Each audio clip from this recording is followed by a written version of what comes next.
Ever feel like you're swimming upstream? Especially as a guy in England. Today, we're going deep on class, culture, all that. We've got some interesting stuff to dig into: history, trends in media, even food. It's all connected to this idea of power and what it means for, well, you. Really is a fascinating time for this kind of deep dive. We're seeing a total shakeup of the old class system. Okay, so let's unpack that. Old class system. One thing that really stood out in the research, you've got this family, the Grosvenors. They own like massive chunks of London. Centuries of inherited wealth. Grosvenors are a really interesting case. So many aristocratic families faded, but they actually thrived in the modern economy. They didn't just sit on their land. They turned it into a financial... They figured out how to keep power in the family generation after generation. It's funny though, isn't it? England's got this obsession with its history, the castles, all that. Yeah. But there's also this underlying resentment toward that kind of inherited privilege. A complex relationship, for sure. That's one of the things that makes the English class system so unique, I think. Trying to honor tradition, but also deal with the inequalities that never seem to go away. And speaking of inequality, nowhere is it more obvious than in education. You've got places like Eton College. 20 British prime ministers came from there.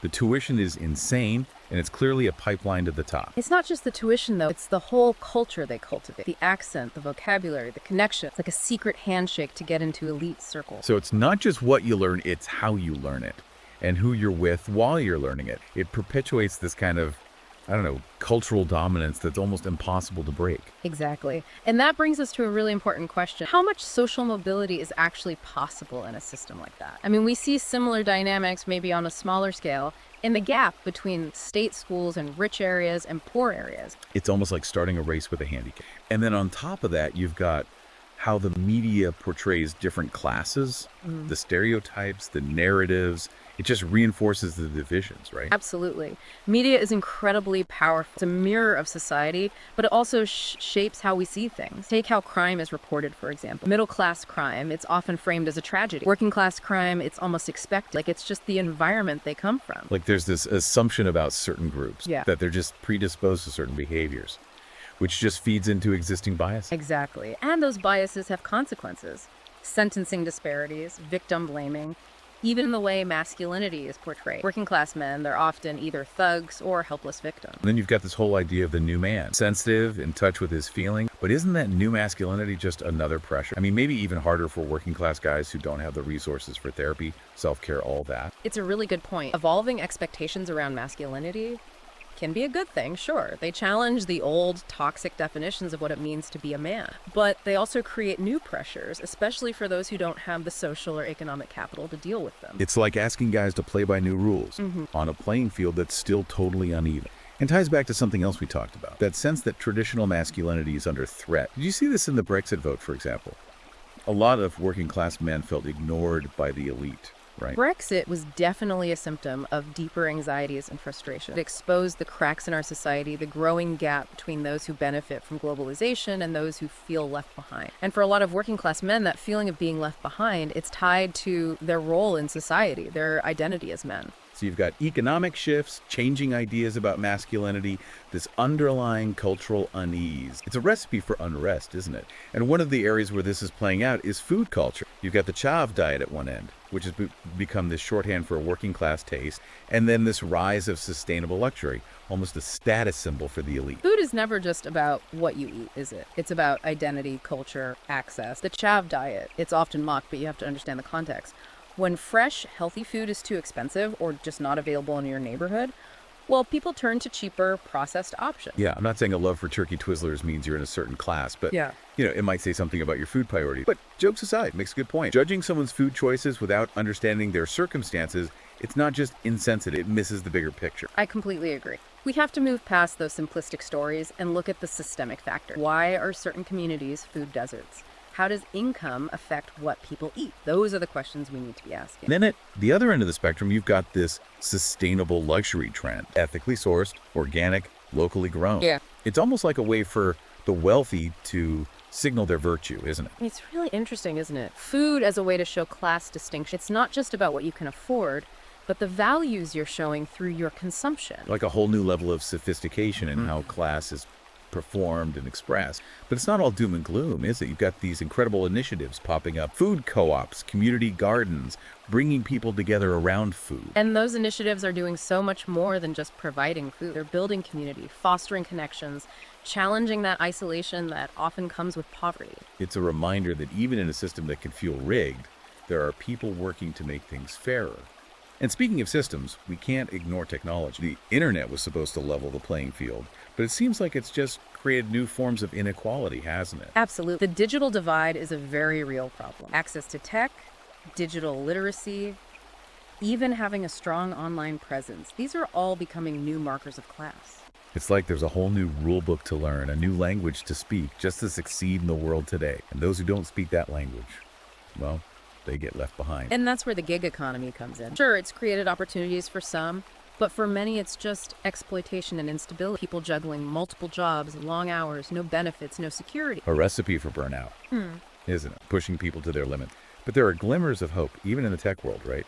What about online education platforms? Haven't they made learning more accessible? For sure, access to education is crucial in this rapidly changing world. We need to be giving people the skills to adapt and thrive, and online platforms can definitely play a role in that. But education alone isn't enough. We need to address the deeper inequalities that are holding people back, no matter how much they learn. Living wages, affordable housing, healthcare. Those are the building blocks of a fair society. You're absolutely right. We need to look at the systemic factors, the root causes of these inequalities, and find solutions that actually work. And I think it's important to remember that class isn't just about economics, is it? It's about identity. It's about how you see yourself in relation to everyone else and how you think they see you. Exactly. And that's where cultural capital comes in. The knowledge, the skills, even the tastes you acquire growing up. It can open doors or close them, often without you even realizing it. It's a subtle form of privilege, just as powerful as money. Think about language, for instance. The way you speak can instantly signal your class background. Even today, received pronunciation, that classic upper-class accent, still carries weight. It can open doors to elite institutions and professions. And on the flip side, regional accent. Well, sometimes they can be a barrier. It's like there's this hidden code, a way of speaking that shows you belong to a certain group. But what's fascinating is that we're seeing a shift in how language is used to signal class. The cultural London English, for example. It's challenging the old hierarchies. It's a mix of influences, a melting pot of accents and slang, and it's becoming a marker of coolness and authenticity, especially among younger generations. It's a sign that the old rules are changing, that class isn't fixed. It's dynamic, constantly evolving. And it's not just language. What we buy, the way we consume. Those things play a huge role in shaping class identity, too. We live in a consumer society, and every choice, from the clothes we wear to the food we eat, it's being judged and interpreted. It's like every purchase is a statement, intentional or not, and those statements are loaded with class symbolism. Take sustainable luxury again. It's a way for the wealthy to signal their environmental awareness, but it also sets them apart from everyone else. Like saying, I can afford to care about the planet. But here's the thing, we're not just passive consumers. We have the power to make choices that reflect our values, to challenge those class distinctions. Absolutely. We have to be mindful of the messages we send through what we buy. And we have to be critical of the marketing that's constantly bombarding us. And one area where that's really relevant is travel. It's often sold as a way to expand your horizons, connect with other cultures, but it can also reinforce class divisions. Think about influencer culture and how it portrays travel as this luxurious, aspirational experience that's out of reach for most people. It's this constant stream of images, exotic destinations, private jets, luxury hotel. It creates this sense of envy, of inadequacy. Like it's saying, this is the life you should be living, which of course is impossible for most. Yeah, it's a reminder that even something like travel can be twisted by class distinction. Yeah. But there is another side to this. Travel can be a force for good, for breaking down stereotypes and building empathy. It just depends on how you approach it. Exactly. Done right, travel can be incredibly enriching, but it takes self-awareness, a willingness to engage with different perspectives, and a commitment to being ethical and responsive. Speaking of engaging with different perspectives, let's talk about art.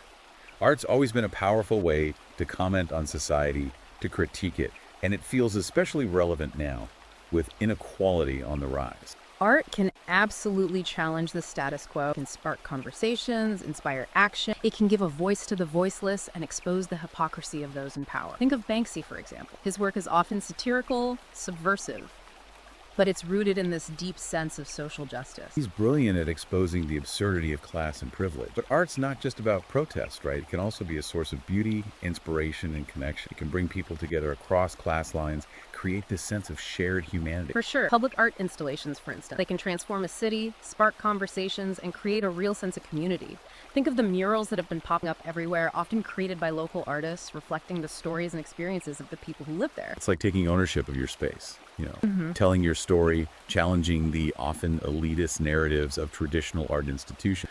But even public art can be controversial. We've seen this with the debates about removing statues and monuments, right? Those debates really highlight the complicated relationship between art, history, and identity. They show how art can be used to challenge and reinforce existing power structures. It's a reminder that art is never neutral. It's always part of a social and political context. And that context is always changing, especially with the rise of digital art and online platforms. The internet's made art more accessible in a lot of ways, but it's also created new challenges. NFTs, for example, they've given artists new ways to make money from their work, but they've also raised concerns about accessibility and exclusivity.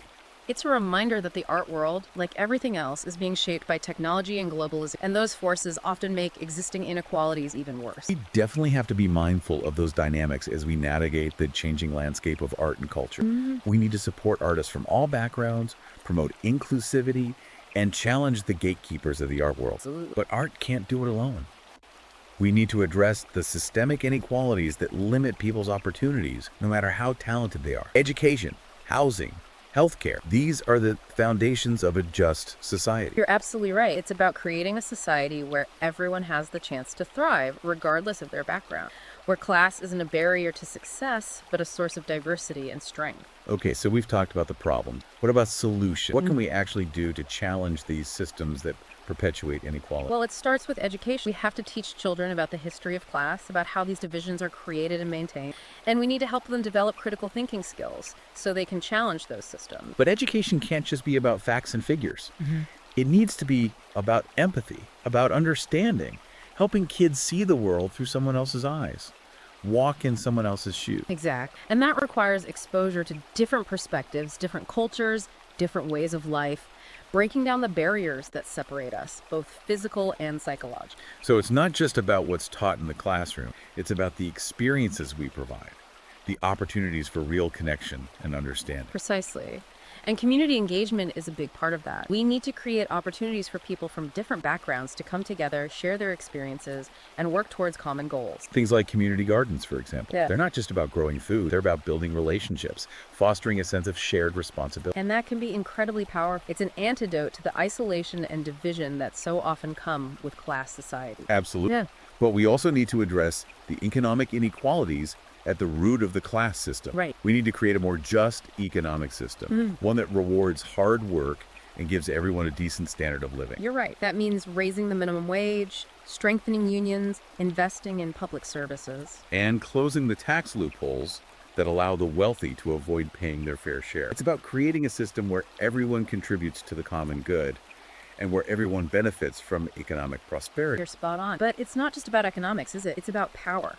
We need to challenge the concentration of power in the hands of a few and create a more democratic and participatory society. We're talking about reforming our political system, making it more responsive to the needs of ordinary people. Yes, and we also need to challenge those media narratives that often reinforce class stereotypes and division. We need to demand more diverse and nuanced representations of class, and we need to support media outlets that are committed to social justice. Exactly. But it's not enough to just wait for those at the top to change things. Change also happens at the grassroots level. Absolutely. We need to support community organizations that are working to empower people and challenge inequality. We need to get involved in our local communities, build relationships with people from different backgrounds, and work together to create a more just and equitable world. It sounds like a long road, a challenging one, but a road we have to travel if we want to build a better future for ourselves and for generations to come. But before we get overwhelmed by the enormity of it all, let's bring it back to a more personal level. We've talked about economics, politics, media, but what about the psychological impact of class? That's a crucial part of this, and it often gets overlooked. Growing up in a certain environment with certain expectations can have a profound effect on your sense of self-worth. It's like you internalize the messages you get from society Yeah. about your place in the world. And those messages can be really damaging, especially if they're constantly telling you you're not good enough, not smart enough, not worthy of success. Absolutely. And this is where the cycle of poverty becomes so difficult to break. If you believe you're destined to fail, you're less likely to even try. So how do we break that cycle? How do we help people see themselves and their potential differently? It starts with recognizing the problem. acknowledging that these psychological barriers are real. And then it's about creating opportunities for people to challenge those beliefs, to build their confidence, to see themselves as agents of change. So it's not just about changing the external circumstance, it's about changing the internal narrative, the way people see themselves and their place in the world. It's about empowering people to believe in their own potential. You've got it. It's about fostering a sense of hope and possibility even when things are tough. Okay, so we've talked about the big picture, the history, the systems, the challenges, but let's bring it back down to earth a bit. What are some of the new ways class is being defined in modern England? One of the most obvious is a rise of these new elites, tech billionaires, hedge fund managers, the crypto crowd. They're accumulating wealth at an incredible rate, and their influence is changing everything. It's like there's this whole new class of the super rich, and they're playing by a different set of rules than the old money aristocracy. Exact. They're not bound by the same traditions or social norms. They're disrupting industries, rewriting the rules of finance, even going to space. Their wealth isn't just money, it's power, it's access. And that power is translating into political influence, isn't it? We're seeing this growing disconnect between the political elite and the concerns of everyday people. Absolutely. And that's where tax disparity becomes such a big issue. When the wealthy can avoid paying their fair share, it undermines the foundations of a just society. It erodes trust in the system, fuels resentment. Exactly. And it means fewer resources for essential public services like education and healthcare, which just widens the gap between rich and poor even further. It's a vicious cycle. You've also talked about how access to resources is becoming a new marker of class. What are some examples of that? Well, think about travel. A British passport might give you visa-free access to a lot of countries, but the reality is not everyone can afford to travel, even if they have the legal right to. The flights, the accommodation, the travel insurance, it all adds up. And that creates a barrier for people from lower socioeconomic. We see that same dynamic in other areas too. Access to healthcare, healthy food, even childcare. It's almost like there are two different Englands now, one for the wealthy and one for everyone else. And those realities are getting further and further apart. That's why it's so important to have these conversations, to raise awareness and to challenge the systems that keep these divides in place. We have to make sure that everyone has a fair shot at a good life, regardless of their background. You mentioned earlier that social capital, your networks, your connections, is becoming increasingly important. It's almost like a new currency in the modern world, wouldn't you say? Absolutely. It's not just about who you know, but who knows you, and how those connections can open doors to opportunity. Think about internships, for example. They're often unpaid, but they're seen as essential for getting ahead in certain industries. But not everyone can afford to work for free. So you're essentially excluding people from lower income backgrounds from those opportunities. Exactly. And we see that same dynamic play out in mentoring relationships, networking events, even social media. Who you follow, who follows you, who likes your posts, it all contributes to your social capital. It's like there's this hidden economy of social capital operating alongside the traditional economy. And it's often tilted in favor of those who already have privilege. Exactly. And that's why education is more important than ever. We need to equip people with the skills and knowledge they need to navigate this new landscape. And it's not just about technical skills, right? It's about soft skills, communication, collaboration, critical thinking. Those are the skills that will help people adapt to a rapidly changing world. And they're often overlooked in traditional education systems. We need to rethink how we educate. Prepare people not just for jobs, but for lives of meaning and purpose. Absolutely. We need a more holistic approach, one that addresses not just cognitive skills, but social and emotional skills as well. It's about helping people become well-rounded individuals who can contribute to society in meaningful ways. Part of that means changing how we talk about and address poverty. The media often frames poverty as a personal failing, a lack of effort or ambition. But the reality is poverty is a systemic issue. It's rooted in structural inequality. Exactly. It's about access to opportunity, to resources, to a fair chance. We need to challenge those harmful narratives and recognize that poverty is not a choice. Absolutely. We need to invest in solutions that address the root causes of poverty, not just the symptom. It means investing in education, healthcare, affordable housing, social safety nets. You're right. It also means creating a more just and equitable economic system, one that provides everyone with a living wage and the opportunity to thrive. And I think that brings us to a really important question. How is work itself changing? And how are those changes impacting class identity? The gig economy, for example, has really blurred the lines between traditional employment and self-employment. And it's not always clear whether those changes are good or bad. It's definitely a mixed bag. On the one hand, the gig economy offers flexibility and autonomy. On the other hand, it often lacks job security, benefits, and fair wages. We're also seeing a rise in automation, which is displacing workers from certain industries and creating a lot of anxiety about the future of work. It's a time of great uncertainty, and it's forcing us to rethink the very nature of work and its relationship to class. So how do we prepare people for this new world of work? What are the skills and qualities they need to thrive? Lifelong learning is essential. We need to equip people with the skills and knowledge they need to adapt to a rapidly changing job market. But it's not just about retraining. It's about creating a more supportive and inclusive work environment, one that values diversity and recognizes the contributions of all workers, regardless of their background. Absolutely. This includes addressing issues like workplace discrimination, promoting fair wages and benefits, and ensuring that everyone has access to opportunities for advancement. We need to move beyond the traditional model of work, which is often hierarchical and exploitative, and create a new model that's based on collaboration, respect, and shared prosperity. It's a tall order. Yeah. But it's essential if we want to create a more just and equitable society. Yeah. Now, you mentioned earlier that the traditional class structures of England are evolving. How are they adapting to the modern world? What are some of the key changes you're seeing? One of the biggest is that the lines between working class and middle class are getting blurry. Right. The decline of traditional industries, like manufacturing, has led to job losses and wage stagnation. It's harder for working class families to maintain their standard of living. And at the same time, we're seeing more and more precarious work, people having to take on multiple low-wage jobs just to make ends meet.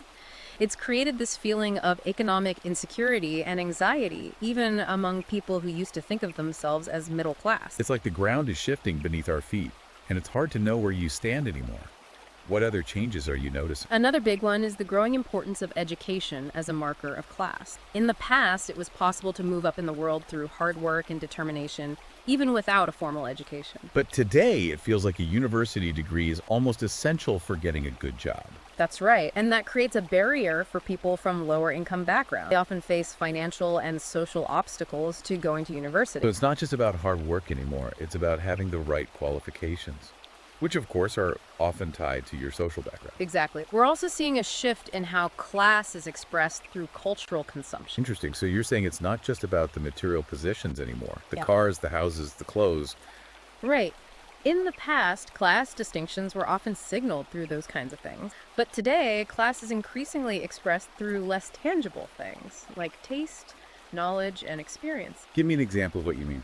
Well, think about the rise of foodie culture. Knowing about artisanal cheeses or craft beers has become a way for the middle and upper classes to distinguish themselves. Okay, I see what you're saying. It's like a subtle way of signaling your sophistication, your worldliness. Exactly. And we see that same dynamic play out in the way people consume art, music, even travel. So it's not just about what you consume, but about how you consume it and what that consumption says about your social status. Precisely.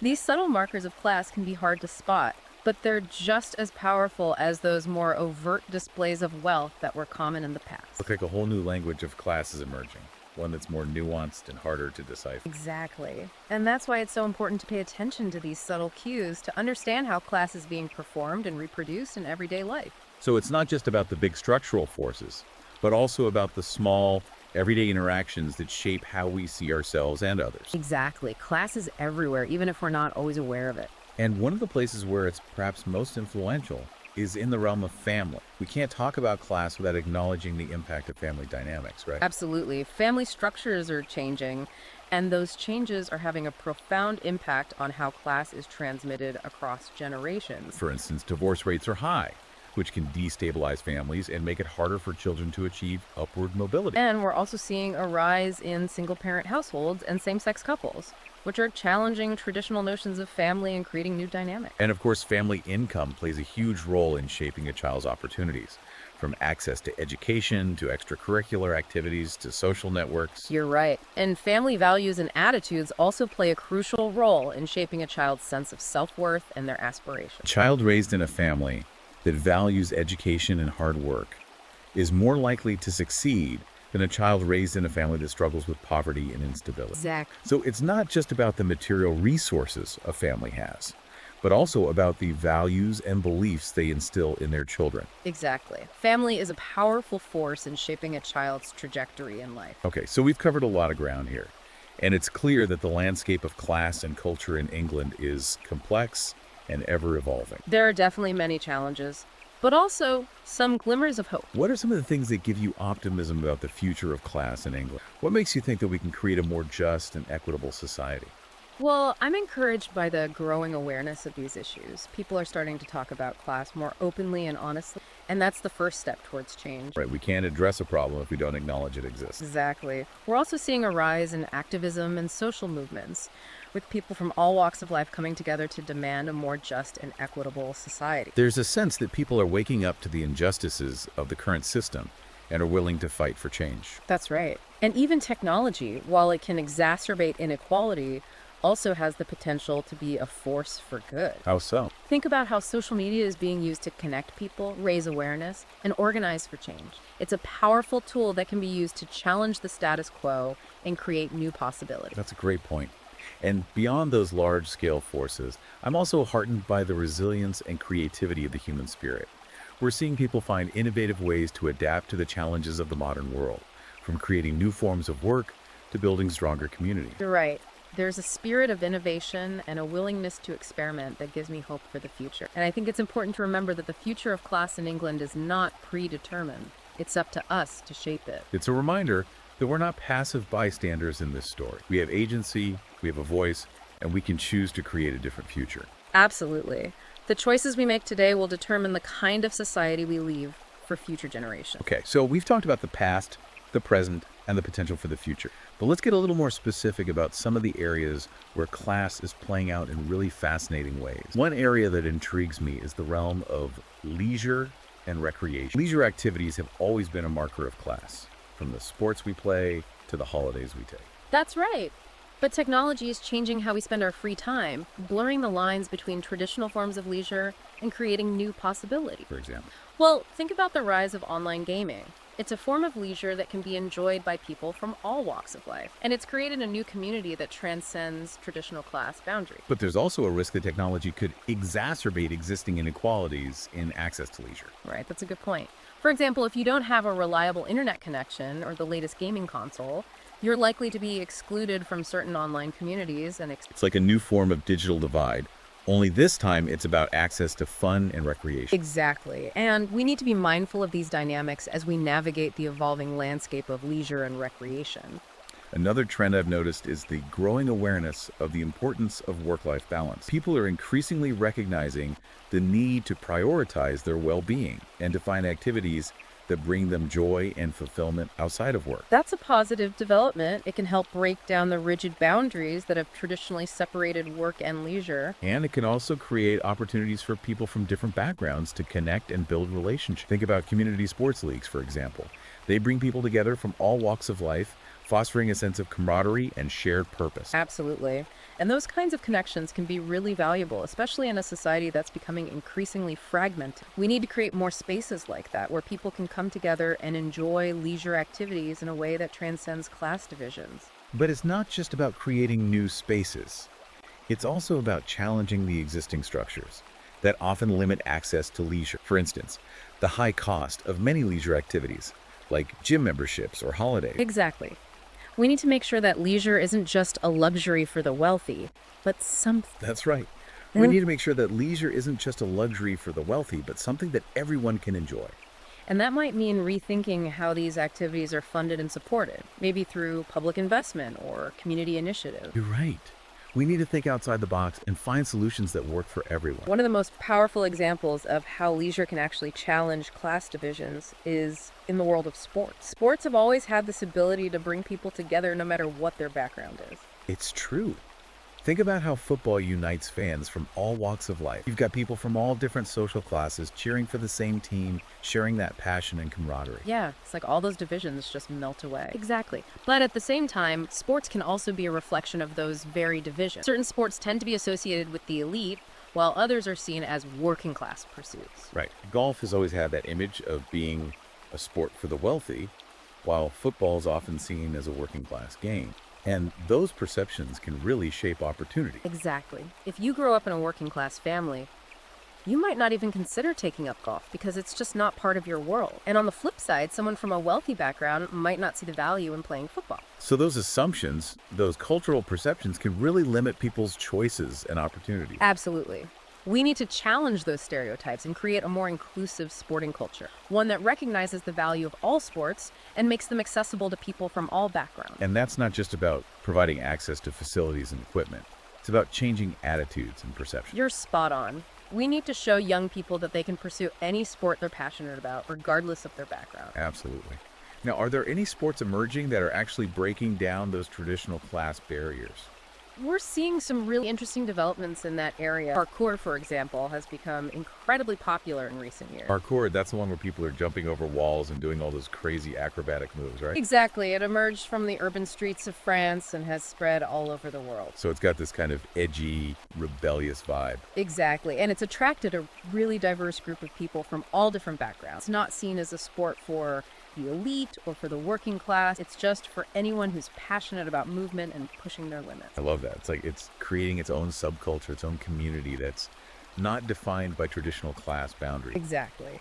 And we're also seeing the rise of esports, which is a rapidly growing industry. Esports, so we're talking about competitive video gaming, right? Exactly. It's attracting millions of players and spectators worldwide, and it's generating huge amounts of revenue. And what's interesting about esports is that it's a digital sport. That's right.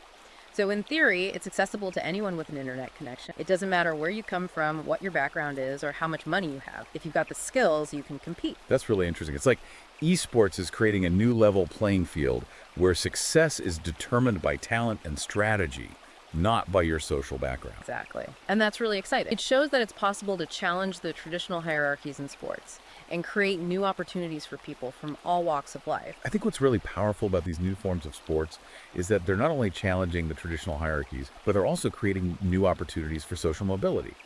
They're showing that it's possible to achieve success and recognition through talent and hard work, regardless of your background. That's a powerful message, and it's one that we need to amplify. Absolutely. We need to support these new forms of sports and create more opportunities for people from all backgrounds to participate. And we need to challenge the media narratives that often portray traditional sports as the only path to athletic success. The future of sports is diverse, inclusive, and exciting, and it has the potential to play a powerful role in shaping a more equitable and just society. Okay, so we've talked about leisure in sports, but there's another dimension to this whole conversation that I think we need to address: religion. How does religion fit into the evolving social hierarchy in England? It feels like it's a topic people shy away from these days. It's definitely a complex and often sensitive topic. Religion has traditionally played a significant role in shaping social norms and values in England, and it continues to be a powerful force in the lives of many people. The religious landscape is changing, isn't it? We're seeing a decline in traditional forms of religious affiliation and a rise in secularism. So how does that impact the relationship between religion and class? It's an interesting question. Some people argue that religion is becoming less relevant as a marker of class. They say people are increasingly choosing to define themselves based on other factors like education, occupation, or lifestyle. So it's like religion is becoming more of a personal choice rather than a social identifier. Exactly. But others argue that religion continues to be a significant factor in shaping class division, particularly in communities where religious affiliation is strongly tied to cultural identity. For example, in some Muslim communities, there's a sense that Islam is a source of empowerment and resistance against a dominant culture that's often perceived as hostile or discriminatory. You're right. And that can lead to a strengthening of religious identity as a way of asserting one's difference and challenging the status quo. So in that sense, religion can be a way of navigating and resisting class structure. Exactly. But it's important to remember that religion can also be a force for social cohesion, bringing people together across class lines. Right. Churches and other religious institutions often serve as community hubs, providing support and resources to people in need, regardless of their background. Absolutely. And we're also seeing a growing movement of interfaith dialogue and cooperation with people from different religious traditions coming together to work towards common goals. That's really encouraging. It is. It shows that religion can be a bridge between people rather than a barrier. But we also need to acknowledge that religion can be used to justify inequality or to exclude those who are different. You're right. There are religious groups that oppose policies promoting equality and inclusion. We need to be willing to challenge those views and to promote a more inclusive and tolerant society, one that respects the rights and dignity of all people. Absolutely. The relationship between class and religion is complex, and it will continue to evolve as society changes. But we need to find ways to harness the power of religion for good, to promote social justice, and to create a more equitable and compassionate world. Well said. Okay, so we've talked about sports, leisure, religion, But we keep circling back to education as this key factor in all of this. It really does feel like it's at the heart of so many of the challenges and opportunities we've been discussing. You're absolutely right. Education has the potential to empower people to broaden their horizons and to create opportunities for upward mobility. But the education system itself often reflects the very inequalities it's supposed to address. Exactly. We've got this system of private schools with their high tuition fees and exclusive networks that provides a clear path to success for the wealthy. Meanwhile, many state schools, particularly those in disadvantaged areas, are struggling to provide even basic resources. It creates this sense that the game is rigged from the start. Absolutely. And it makes it incredibly difficult for children from lower income backgrounds to break the cycle of poverty. So what needs to change? How do we create a more equitable education system? It requires a multifaceted approach. First and foremost, we need a commitment to invest in early childhood education. Those early years are crucial for development, and we need to make sure that all children have access to high-quality early learning experiences. That makes sense. Give them the best possible start in life. Exactly. And then we need to ensure that state schools are adequately funded. We can't expect them to provide a quality education if they're constantly struggling with budget cuts and a lack of resources. Right. It's about giving teachers the tools and support they need to do their jobs effectively. And beyond funding, we also need to address the structural barriers that limit access to educational opportunity. For example, we need to make sure that university is affordable for everyone, regardless of their background. So looking at things like tuition fees and financial aid. Exactly. But it's not just about money. It's also about creating a culture that values education and encourages everyone to pursue their full potential. It's about changing attitudes and expectations both within the education system and within society as a whole. You're absolutely right. We need to move away from this idea that education is a zero-sum game where one person's success comes at the expense of another's. We need to create a system where everyone can succeed. A rising tide lifts all boats, as they say. Precisely.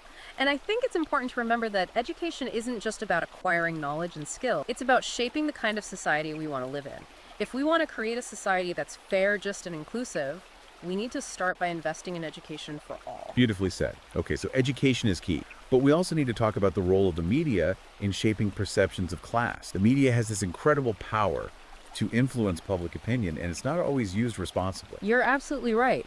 The way the media portrays different social groups can reinforce stereotypes, perpetuate biases, and influence public opinion.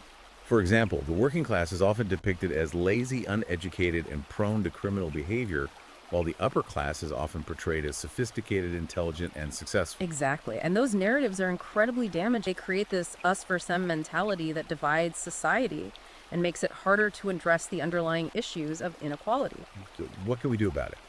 How do we challenge those harmful narratives and create a more balanced and nuanced representation of class in the media? Well, I think it starts with awareness. We need to be more critical of the media we consume, and we need to call out those harmful stereotypes when we see them. Right, don't just passively accept what you're being told. Question it, analyze it, and if it doesn't feel right, speak up. Exactly. And we also need to support media outlets that are committed to providing fair and accurate representations of different social groups. Support independent media, alternative voices, and outlets that are actively challenging the dominant narrative. Precisely. The more diverse our media landscape, the better. And we need to remember that we're not just consumers of media, we're also producers. That's a great point. We can create our own content, share our own stories, and challenge the dominant narratives from within. It's about using our voices to amplify the voices of those who are often marginalized and misrepresented. Absolutely. And I think that's one of the most exciting things about the digital age. It's given us new tools to create and share our own narrative. And that can be a powerful force for social change. One of the most significant challenges facing England today is the growing digital divide. We've touched on it a bit already, but it's worth diving a bit deeper. Right. We've talked about how access to technology and digital literacy are becoming increasingly important in almost every aspect of life. Exactly. From education to employment to social participation, being digitally connected is essential. But not everyone has equal access to those resources, do they? Unfortunately not. People from lower income backgrounds are less likely to have a computer or internet access at home. And even if they do, they're less likely to have the skills and knowledge they need to navigate the digital world effectively. Creates a digital underclass, people who are being left behind in the digital age. Precisely. And that has real-world consequences. Can impact their ability to find jobs, to access education, to stay connected with family and friends. It can even affect their health and well-being. So how do we bridge this digital divide? It requires a multi-pronged approach. First and foremost, We need to invest in affordable internet access. High-speed internet should be treated as a utility, like electricity or water, that everyone has access to. Right. It's become so essential for modern life that it shouldn't be a luxury. Exactly. We also need to provide digital literacy training, particularly for those who are most at risk of being left behind. This includes teaching people basic computer skills, how to use the internet safely and effectively, and how to access online resources. It's not just about providing access to the technology. It's about giving people the skills and knowledge they need to use it effectively. Absolutely. And I think it's also important to create a more inclusive digital environment. This means designing websites and apps that are accessible to people with disabilities, translating online content into different languages, and making sure that everyone feels welcome and safe online. So it's not just about the technology itself. It's about the culture and the values that shape how we use it. Precisely. We need to make sure that the digital world reflects the diversity and inclusivity of the real world. One area where the digital divide is especially apparent is in the realm of online education.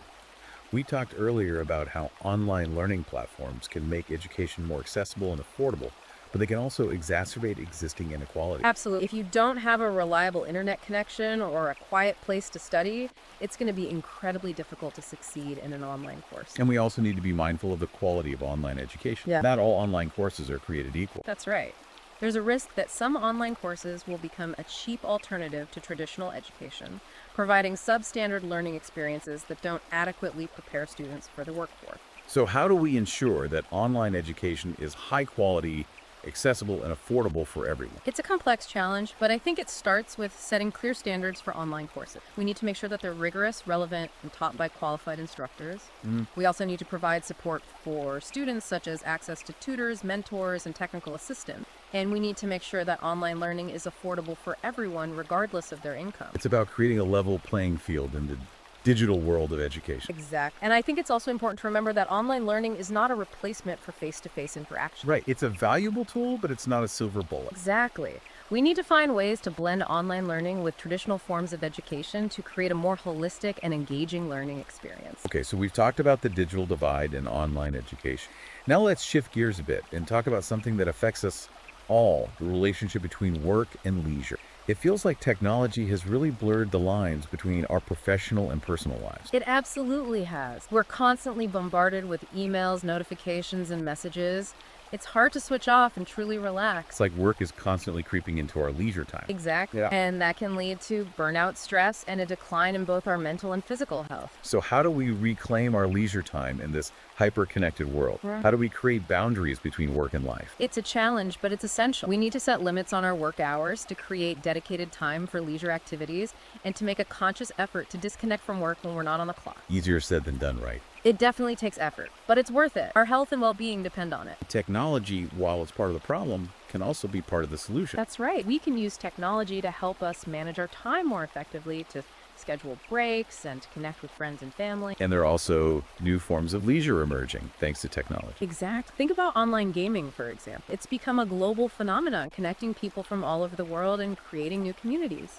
And virtual reality and augmented reality are creating immersive experiences that can transport us to new worlds and allow us to interact with others in new ways. It's an exciting time to be exploring the possibilities of leisure and recreation in the digital age. Absolutely. But we also need to be mindful of the potential risks of technology. You're right. Things like addiction, social isolation, and the erosion of privacy are real concerns. So it's about finding that balance, right? Yeah. Using technology in a way that enhances our lives, not diminishes them. Exactly. Technology is a tool, and like any tool, it can be used for good or for bad. It's up to us to decide how we want to use it. Now let's talk about something that's becoming a major concern for people across the social spectrum, the housing crisis. It's a huge issue, and it's impacting people from all walks of life. The cost of housing has skyrocketed in recent years, making it increasingly difficult for people to afford a decent place to live. And this is particularly acute in major cities like London, where the average house price is astronomical. It's pushing people to the brink. Absolutely. We're seeing a rise in homelessness, overcrowding, and people being forced to move away from their communities because they simply can't afford to live there anymore.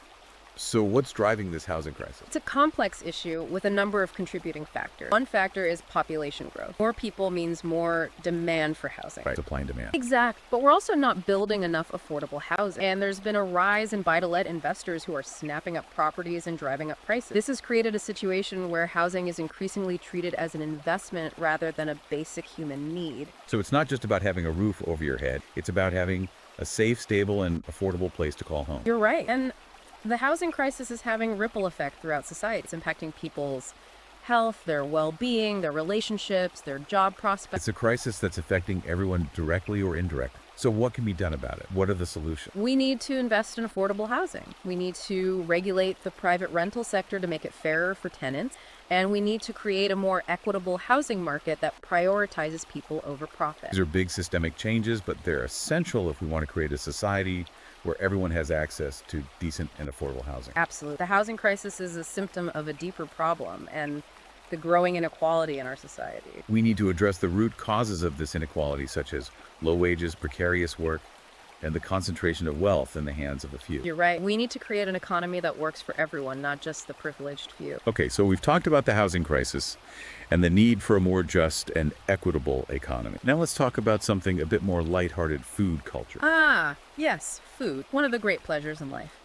But as with so many things, our relationship with food is shaped by our class background. Absolutely. What we eat, how we eat it, and even how we talk about food can reveal our social status and aspiration. For example, the rise of foodie culture has created a new hierarchy of tastes. Certain foods and cuisines are now associated with sophistication and refinement, while others are seen as more down-to-earth or working class. It's like the difference between a Michelin-starred restaurant and a greasy spoon cafe. Exactly. Both places serve food, but they cater to different clientele and convey different messages about social status. And we also see these class distinctions in the way people shop for food. Absolutely. Organic food farmers markets, artisanal products, these are often associated with the middle and upper classes. While budget supermarkets and processed foods are seen as more working class. Exactly. But these distinctions are not just about taste or preference, they're also about access and affordability. Right. Healthy, fresh food can be expensive, and it's not always readily available in lower-income neighborhoods. Exactly. This creates a situation where people from lower socioeconomic backgrounds are more likely to eat unhealthy diets, which can lead to health problems and further exacerbate inequality. It's a vicious cycle. We need to make healthy food more affordable and accessible to everyone. Absolutely. That means investing in community gardens, supporting local farmers, and educating people about nutrition and healthy eating habits. And there's another dimension to food culture that's gaining momentum: sustainability. You're right. People are becoming more aware of the environmental impact of their food choices, and they're looking for ways to eat more sustainably. This includes things like reducing their meat consumption, choosing organic and locally sourced produce, and minimizing food waste. Exactly. And this is a positive development. It shows that people are starting to think more critically about where their food comes from and the impact it has on the planet. But we also need to be mindful of the ways in which these trends can reinforce class division. You're right. Organic food and sustainable products are often more expensive, making them inaccessible to many people. We need to make sure that sustainability is not just a luxury for the wealthy, but a value that's embraced by everyone. Absolutely. We need to find ways to make sustainable food choices more affordable and accessible to everyone, regardless of their income. Okay, so we've talked about food, but there's another area where class identity is really visible: fashion. Fashion. A powerful form of self-expression. But as with so many things, fashion can be used to reinforce social hierarchy. Absolutely. The clothes we wear can signal our social status, our aspirations, and our values. And the fashion industry, with its focus on trends, exclusivity, and conspicuous consumption, often plays into these divisions. Think about high-end fashion brands. They use luxury materials, celebrity endorsements, and limited edition releases to create a sense of desire and aspiration. It's like they're selling a lifestyle, an image, as much as they're selling clothes. Exactly. And that image is often unattainable for most people. It creates this culture of keeping up with the Joneses, where people are constantly striving to acquire the latest trends, even if they can't afford it. You're right. And that can lead to debt insecurity and a focus on material possessions rather than more meaningful value. So is fashion inherently problematic when it comes to class? Not necessarily. There's a growing movement of ethical and sustainable fashion.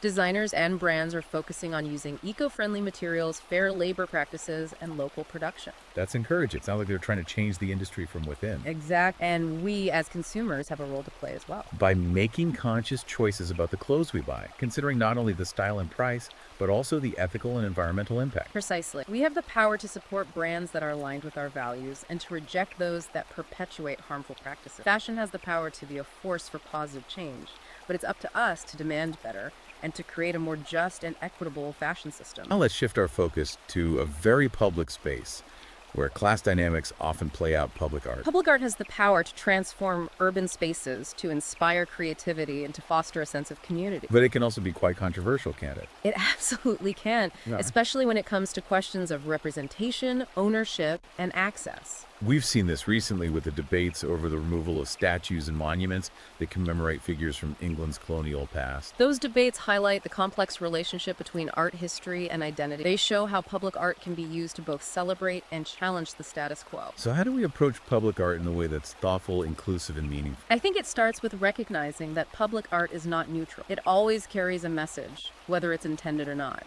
We need to approach public art with a critical eye, recognizing both its potential to inspire and to provoke. And we need to ensure that public art is inclusive, representative, and accessible to everyone. It should reflect the diversity and complexity of our society. Absolutely. And that means supporting artists from all backgrounds, engaging communities in the creation of public art, and challenging the traditional power structures that often dictate what art is deemed worthy of public display. It's about democratizing the art world, making it more accessible and relevant to everyone. Exactly. Public art has the power to transform our cities and to enrich our lives, but only if we use it in a way that benefits everyone. And speaking of making art more accessible, we need to talk about art education. Art education has the potential to empower individuals, to foster creativity, and to promote critical thinking. But as with so many things, access to art education is often unequal, isn't it?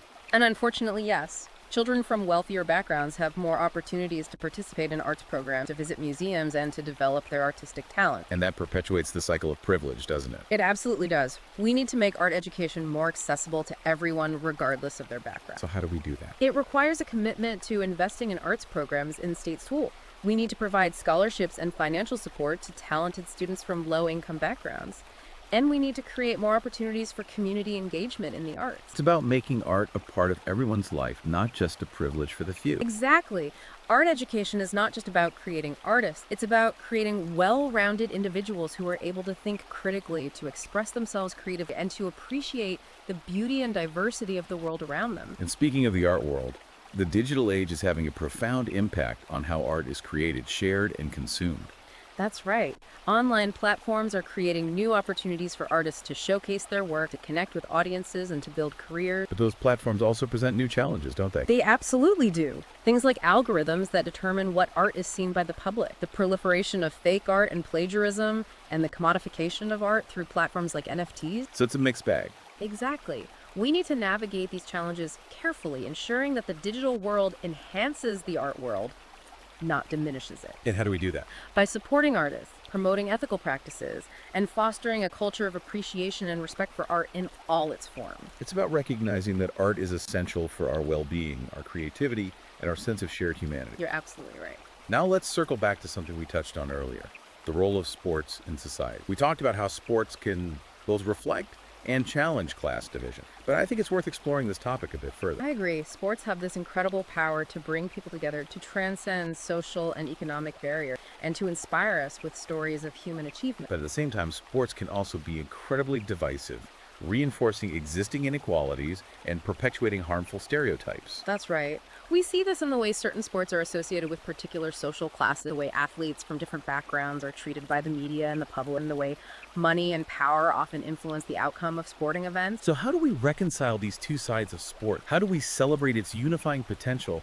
while acknowledging and addressing its darker side? It's a complex challenge, but I think it starts with recognizing that sports are not immune to the social and political forces that shape our world. Right. Sports are a microcosm of society. They reflect our values, our beliefs, our prejudices. Exactly. And if we want to create a more just and equitable sporting culture, we need to address those underlying issues. So we need to look beyond the scores and the statistics and think about the social context in which sports are played. Precisely. We need to think about the access and opportunities available to young people from different backgrounds. We need to challenge the media narratives that often reinforce stereotypes and perpetuate division. And we need to hold those in power accountable for creating a fair and inclusive sporting environment. Sounds like a lot of work. It is, but it's important work. Sports have the power to be a force for good in the world, but only if we're willing to confront the ways in which they can also be used to reinforce existing inequalities. Well said.